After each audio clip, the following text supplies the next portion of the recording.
其實你哋公司係我第一間 approach 嘅公司嚟嘅，自己印象好深刻嘅。因為你俾我感覺咧係會快嘅，個 feedback 會快。即係我問一個問題，佢哋好多人都會出嚟服務。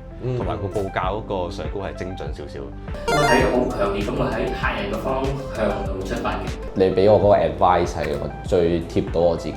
基本上我哋講好多嘅要求或者細則嘅位，我哋講完俾你知，你都會即刻有 reaction 同我哋講翻我哋會點樣跟進啊，或者點樣做咯。我係中意話同啲後生嘅設計師合作就係，佢哋有啲新嘅 idea 俾我啲。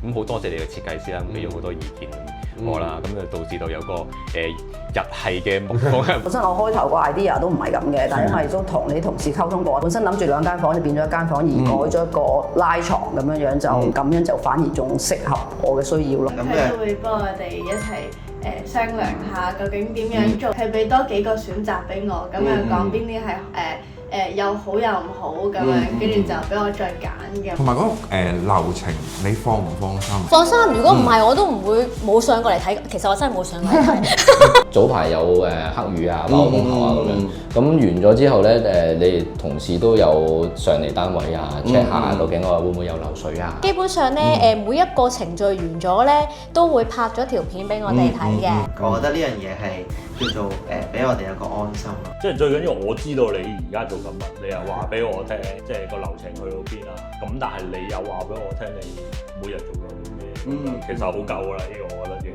好好㗎啦。有時你會知道有啲位係可能漏咗嘅，跟住你哋都會好主動話俾我聽，啊呢樣嘢我哋下次會補翻嘅，即係無論係幾細定幾大，你都會好主動去幫我哋去解決咁樣啦。你哋個團隊做嘢係好快脆嘅，即係佢反應快啦，同埋同你講話需要呢樣嘢改進，好似你哋一睇到唔好睇喎，唔 match 喎，即刻同我改晒佢嘅。呢一樣嘢應該係其他公司未必肯會做，但你哋公司好快脆嘅，一話改就即刻同我做好晒，或者有咩執漏啊，你哋好快脆揾師傅嘅。即係我所有嘢都係好想係喺嗰個 deadline 去完成嘅。咁你哋都俾到嗰個好精準嘅時間咯。譬如話我哋有啲小插曲就話我外牆有少少即係鋼筋啦嗰度啦，咁我都逼巴咗管理處啱好1個禮拜。咁你哋個配合都非常之好喎，因為1個禮拜之後咧，你哋之後嗰個工程即刻去上馬咧，係無縫銜接咧。我呢樣嘢我係非常之開心嘅，我係。如果各位有裝修嘅需要，記得揾我哋識做裝修設計啦。